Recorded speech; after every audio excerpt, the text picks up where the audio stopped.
दोस्तों, एक बार फिर से आपका स्वागत है ए प्लस में।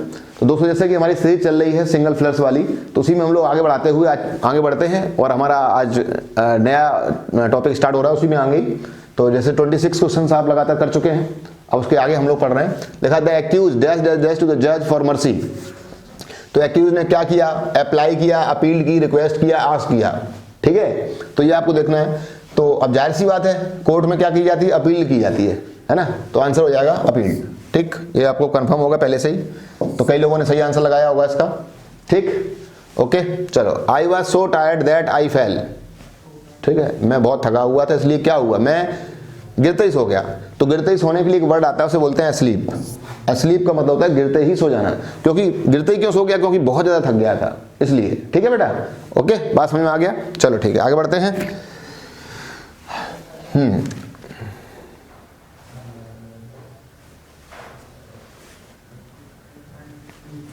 आगे देखो, the CM has given his consent to preside. अब एक फ्रेज है, ये फ्रेज आपको याद होनी चाहिए, प्रिसाइड ओवर द मीटिंग। आप ऐसे कर ही नहीं पाओगे, तो फ्रेज पहले से रेडी होगा तभी आप कर पाएंगे। तो preside over the meeting, meeting की अध्यक्षता करना। ठीक है, ओके बेटा। कंसेंट का मतलब होता है सहमति। तो सीएम जो है वो सहमति दे चुके हैं, अपनी सहमति दे चुके हैं मीटिंग की अध्यक्षता के लिए। ठीक है बेटा, समझ में आ रहा है? चलो आगे बढ़ो। The passenger were very pleased. अब प्लीज के साथ प्रपोजिशन विद लगाओगे, अत्यधिक आनंदित होना, अत्यधिक खुश होना, उसे कहते हैं प्लीज्ड विद। क्या बोलते हैं? Pleased with. आगे देखिए, my best effort I fail to convince Sanjay about my proposal. ठीक है, तो मैंने अच्छे प्रयास किए फिर भी मैं असफल हो गया। देखो यहाँ पर कह रहा है असफल हो गया, मैं फेल्ड हो गया कि संजय को कन्विंस कर पाता अपने प्रपोजल के लिए। तो अपने प्रपोजल के लिए कन्विंस करने के लिए मैं फेल हो गया। किसके? कह रहा है माई बेस्ट एफर्ट, मेरे अच्छे प्रयास के बावजूद। ठीक है, तो पहले लिखा है फॉर, फिर लिखा है सिंस, लिखा है इन स्पाइट और लिखा है डिस्पाइट। ठीक है, आपको पता होना चाहिए इन स्पाइट,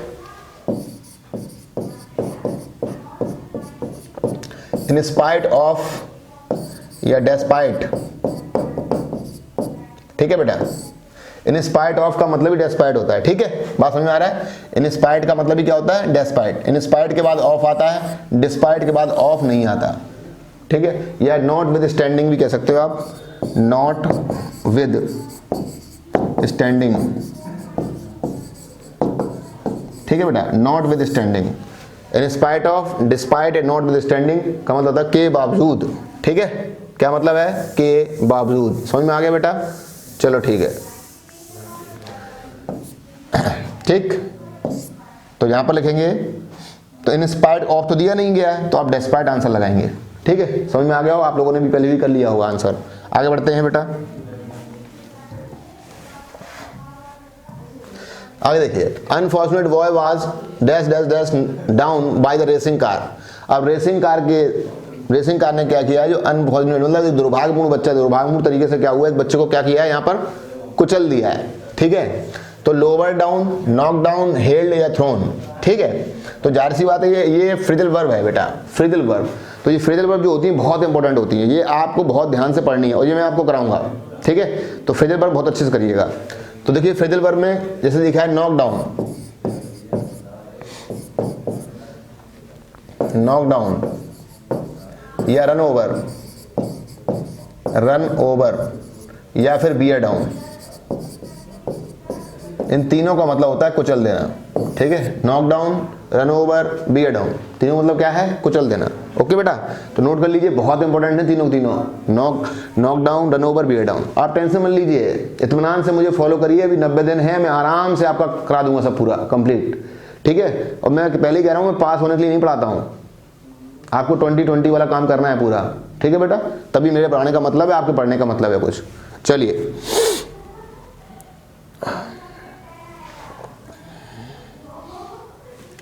ठीक है बेटा, तो यहां पर आंसर हो जाएगा नॉक डाउन। द जज order that the criminal be put to death. Okay, क्या हो जाएगा? Put to death. एक होता है हैंग टिल डेथ, अगर हैंग लगा होता है तो टिल लगाते वहां। तो हैंग टिल डेथ का मतलब होता है कि जब तक ये आदमी मर ना जाए तब तक इसको लटकाए रखो। ठीक है, उसे कहते हैं हैंग टिल डेथ। एक बार ऐसा हो गया था कि एक व्यक्ति को फांसी की सजा दी जज ने और फांसी लटकाया गया, वो मरा नहीं। ठीक है, तो उसने कहा भाई आपने फांसी लटकाने के लिए कहा था, बिल्कुल मारने के लिए नहीं कहा था। तो ये बहुत पहले की बात है, तब से फिर क्या आ गया, जब से लिखते हैं हैंग टिल डेथ और अपना पेन तोड़ देते हैं, ठीक है, कहते हैं हैंग टिल डेथ, मतलब अब जो है व्यक्ति मर चुका है या अब ये व्यक्ति जब तक मर ना जाए तब तक लटकाए रखो इसको। तो आंसर हो जाएगा यहाँ पुट टू डेथ। एक होता है सेंटेंस टू डेथ, उसे कहते हैं मौत की सजा सुनाना, उसे कहते हैं सेंटेंस टू डेथ, ठीक है बेटा। एक होता है hack to death, hack to death. तो हैक टू डेथ का मतलब होता है किसी धारदार हथियार से किसी को काट डालना, उसे कहते हैं हैक टू डेथ, ठीक है। एक होता है lynch, lynch to death. Lynch कहते हैं पब्लिक ने पकड़ा और पीट पीट के मार दिया, उसे कहते हैं लिंच टू डेथ। लिंचिंग हो गई, मॉब लिंचिंग, सुनते ना मॉब लिंचिंग, तो मॉब लिंचिंग मतलब लोगों की भीड़ जो होती है वो पकड़ लेती है और पीट पीट के मार डालती है, उसे कहते हैं लिंच टू डेथ। ओके बेटा, चलो आगे देखो। तो यहाँ पर आंसर हमारा हो जाएगा, हाँ यहाँ पर हो गया नॉकडाउन, यहाँ पर हो गया, ठीक है, पुट टू डेथ, और यहाँ पर आगे बढ़ते हैं।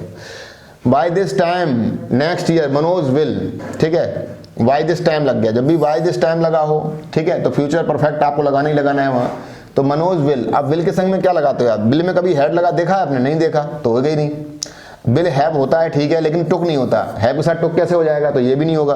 तो ये दो ऑप्शन देखिए, एलिमिनेटिव मेथड है ना वो सबसे सुपर है, अगर आपको जरा भी नॉलेज है तो फिर आप उसका ही प्रयोग करिए, फिर आपके गलत होने के चांस मैंने कहा बिल्कुल खत्म ही हो जाएंगे।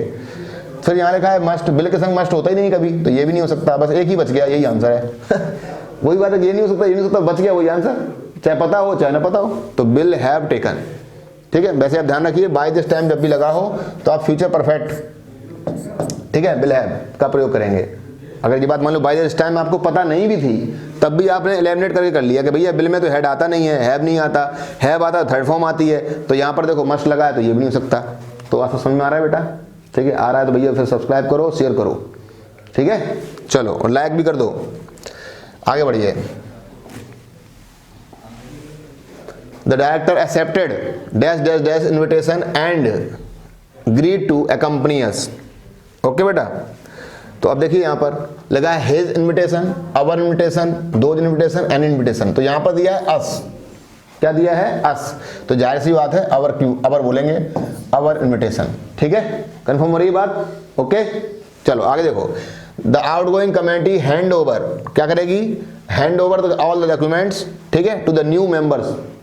न्यू मेंबर्स को क्या कर दिया उन्होंने, हैंड ओवर कर दिया।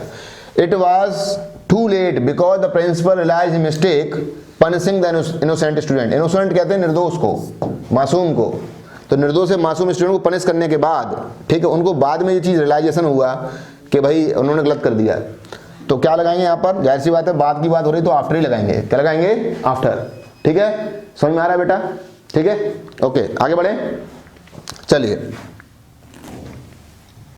A new shop dash dash dash started in this building since last week। तो since यहाँ दिया है, मैंने कहा था since का प्रयोग कंजंक्शन के रूप में भी होता है और since का प्रयोग प्रपोजिशन के रूप में भी होता है। तो since यहाँ पर कैसे यूज किया गया है, प्रपोजिशन, जाहिर सी बात है, क्यों, इसके बाद नाउन का यूज हो रहा है, ठीक है, ये नाउन के रूप में काम कर रहा है, तो ये प्रपोजिशन है since। जब since प्रपोजिशन है तो हम हैज बीन हैव बीन का प्रयोग करते हैं। ए न्यू शॉप की बात हो रही है तो जाहिर सी बात है हैज बीन लग जाएगा। आप में से कई लोगों ने आंसर लगा लिया होगा, ठीक है बेटा, चलो आगे देखते हैं। द पैसेंजर वेरी प्लीज्ड, अब ये भी करके आए पीछे विद, क्या बोलोगे, विद, ठीक है बेटा। अच्छा लग रहा हो वीडियो, है ना, तो सब्सक्राइब करते रहिए और फिर मिलते हैं नए वीडियो में। जय हिंद।